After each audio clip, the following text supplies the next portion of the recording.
ভোটের সময় যত এগিয়ে আসছে ততই রাজনীতি পারদ বাড়ছে।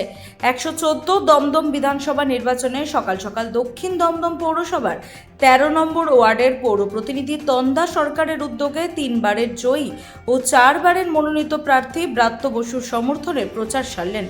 এলাকায় বিভিন্ন ট্যাবলোর মাধ্যমে সুসজ্জিত পথসভার মাধ্যমে এলাকার বিভিন্ন পথ প্রদর্শন করে মানুষের সাথে জনসংযোগ সারলেন তৃণমূল মনোনীত প্রার্থী ব্রাত্য বসু।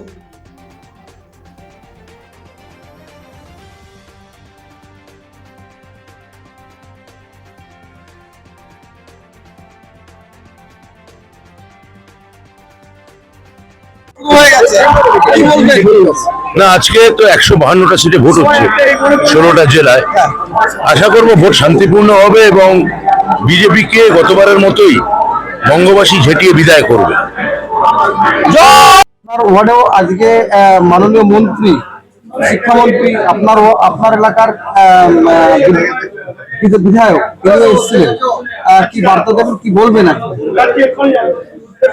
দমদম আমার এলাকাবাসীর উদ্দেশ্যে আমার একটাই বলা, আপনারা বিগত 3 বার যেমন ব্রাত্য বসুকে জিতিয়ে এসছেন, ব্রাত্য বসু আপনাদের উপর আস্থা ভরসা দুটোই আছে এবং আপনারা প্রত্যেকে ব্রাত্য বসুকে জোড়াফুল চিহ্ন, ঘাসের উপর জোড়াফুল চিহ্নে 2 নম্বরের বোতামে ভোট চিহ্নে ভোট দিয়ে বিপুল ভোটে জয়যুক্ত করুন।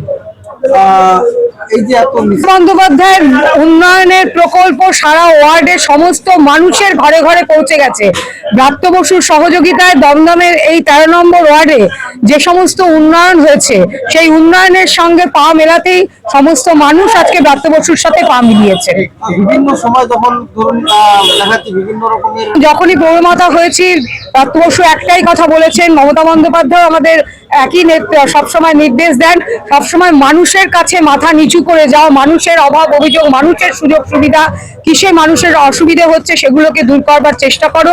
তাদের নির্দেশ অনুযায়ী, তাদের পদাঙ্ক অনুসরণ করেই আমি মানুষের যখন কোনো অসুবিধা হয় তখন সেখানে আমি এবং আমার 13 নম্বর ওয়ার্ডের সমস্ত কর্মী ভাই বোনরা মানুষের পাশে গিয়ে দাঁড়াই।